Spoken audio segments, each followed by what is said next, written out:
Today I will show you how you can change the header color in 2019 WordPress theme. Now to change it, first you need to go to your WordPress admin. Here go to appearance, then go to customize. Now in the customizer, go to additional CSS. In additional CSS, enter the CSS code given in the description of the video.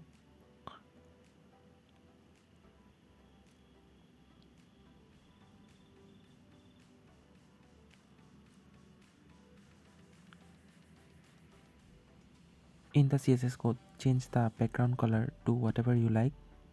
You can have any color that you want.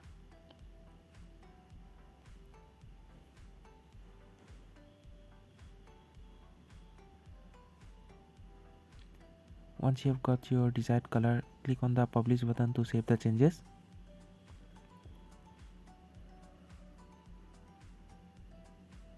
After that, refresh your website to see the changes.